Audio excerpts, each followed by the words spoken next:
so at least you can just ask your questions freely. So Professor Ang Cheng Guan is unable to join us today, but what he has done is he has actually very kindly given me a script. And then from that script, actually, we had done some slides to actually look at this. So what I'm doing is, what I'm presenting here is the Vietnamese perspective to the Vietnam War. Okay, so the period 1946 to 1965 essentially covers the first Vietnam War up to the start of the second Vietnam War. Okay, so and there's never been an official date for the start of the Vietnam War, the second Vietnam War. Although for the American side, we see the landing of the first troops in Da Nang in March 1965 as the start of the American involvement in Vietnam. But of course, their involvement actually comes very much earlier compared to this. Okay. For the Vietnamese communists, the war against the Americans is a continuation of the colonial war, pre-1945, right up to 1945, and then against the French. And the only difference being that the French colonial master they defeated in Dien Bien Phu had been replaced by a more powerful adversary, the USA. The Vietnamese call this war the anti-resistance war against the French and the American. So quite a large mouthful. And so with that introduction, we will now leap straight into the Vietnamese communist relations with China. So the focus that he has is to look at the Vietnamese communist relations with China from 1946 to 1965. So when we look at Europe, and we try to understand the Vietnam War, that context is extremely important. Hence, those relations is actually key. So essentially, when you look at the Vietnamese-China relations, they look at 1946 to 1949 as one period. So Professor Ang Cheng Guan's book with Malcolm Moffat on the Cold War deals with this.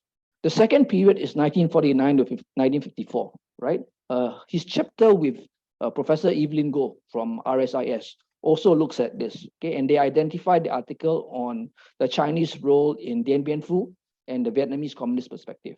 And then his Cheng Guan's book, his dissertation, The Vietnam War from the Other Side, deals with the period from 55 to 65.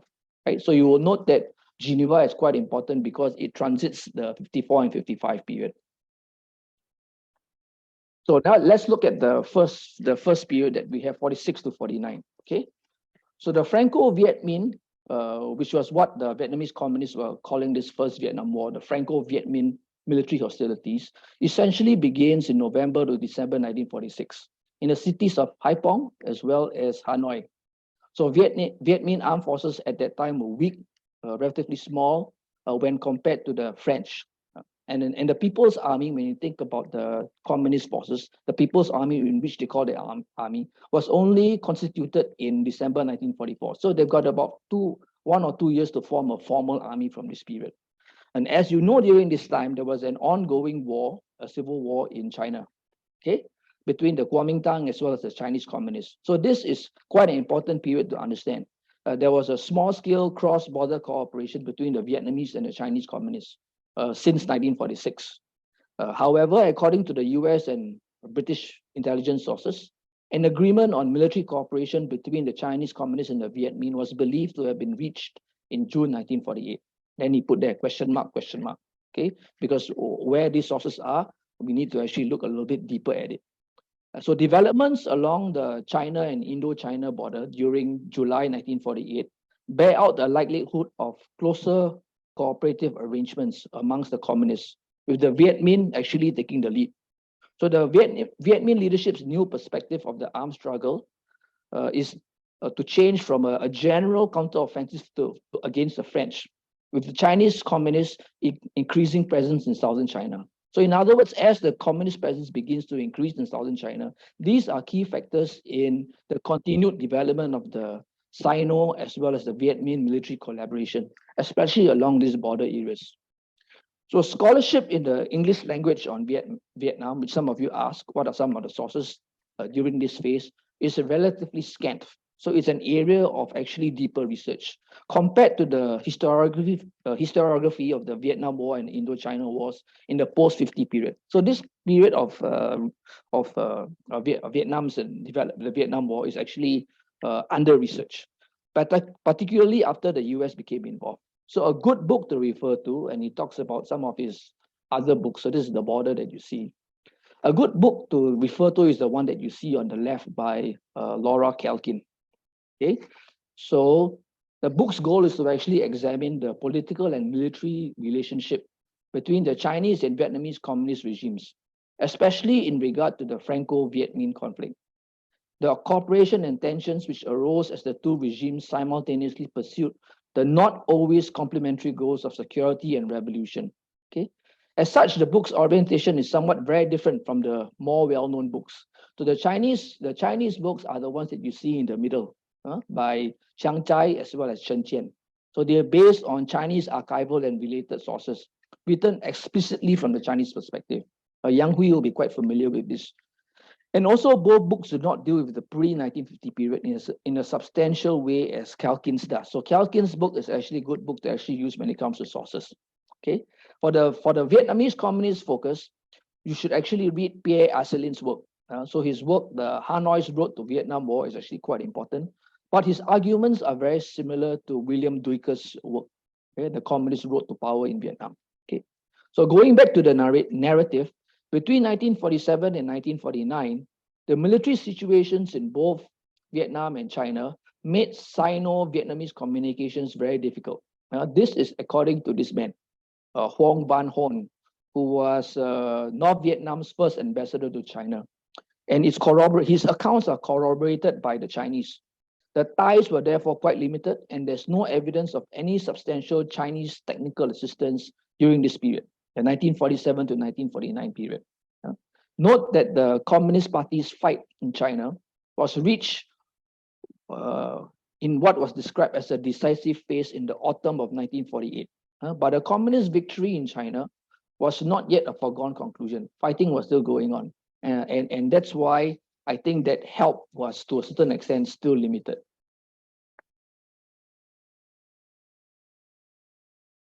So from the period 1949 to 1954, so this is the slide that I have. Give me a second. From the period 1949 to 1954, China becomes communist in October 1949. North Vietnam and the PRC now established diplomatic relations on 18 January 1950. So the PRC was the first country in the world to actually recognize North Vietnam. And it tells you of the closeness between both countries. The First Vietnam War culminated in the famous Battle of Dien, which lasted from 13 March to 7 May 1954.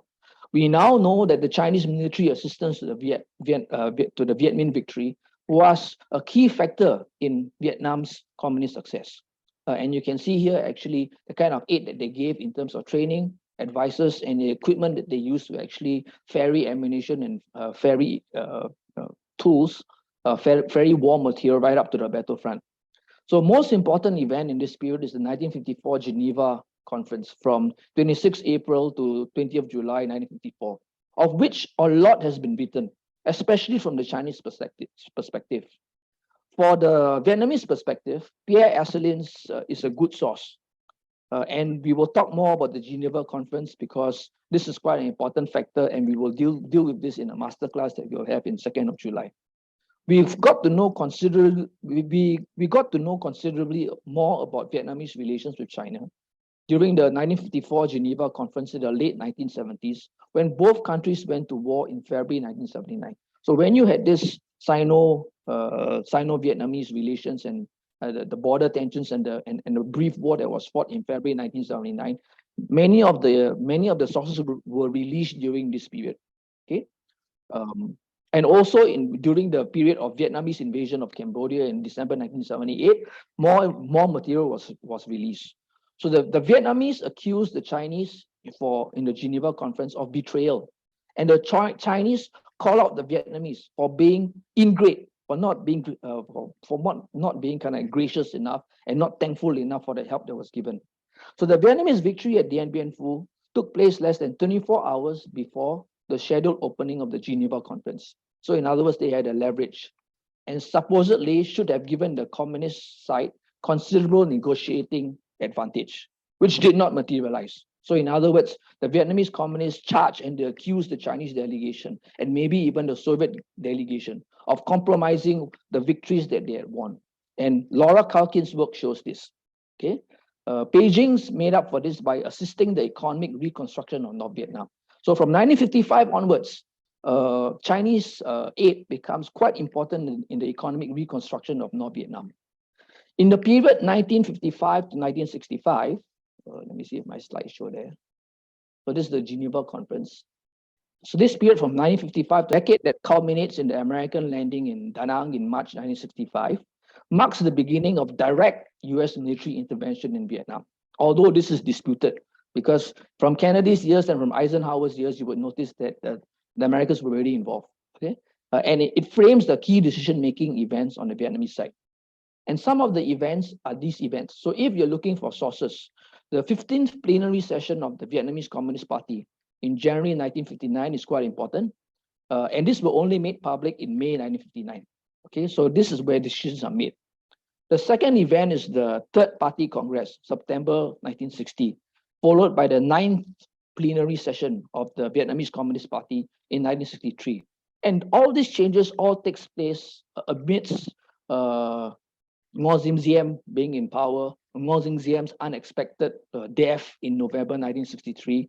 And from 1963 onwards, the gradual escalation of the military struggle with the Americans getting more and more involved. So time doesn't allow us to go into the twists and turns of the events from 55 to 65. But any decision to intensify the armed struggle in the South must, from 1955 onwards, always take into consideration, from the North Vietnamese perspective, it must always take into consideration the views of Beijing as well as Moscow, because they are Vietnam's principal supporters. While Beijing is generally more sympathetic to the Vietnamese communist cause than Moscow, the Chinese were very wary of any intensification of the military struggle. Okay, when the North Vietnamese eventually made public the decision to renew armed struggle to unify the country on 13 May 1959, the Chinese apparently considered it as a reasonable idea and agreed to provide military aid. But for some reason that remains unclear, Beijing actually fails to deliver the promised military aid at the end of 1959. Beijing apparently went back on their promise for fear of worsening the military struggle. And this affected the relations briefly. But by May 1960, this relationship is once again improved and is portrayed as the relations between North Vietnam and China is portrayed as close as the teeth and the lips. So these developments should be seen against the backdrop for the purpose of this session when we try to study the Sino-Soviet tensions. So despite their reliance on China and the Soviet Union to prosecute the war against the Americans, the Vietnamese communists were remarkably in control of their own decision-making in both the conduct of the war as well as the appropriate timing to negotiate with the USA, despite the wishes of their Chinese and Soviet patrons. Okay. Finally, there's a Laos dimension, but the person to best speak about the Laos dimension is actually Bruce Lockhart, because he's the expert in this area and he's familiar with those sources. So with that, I'm going to pass the time over to Yang Hui, who will speak about the Chinese perspective to this.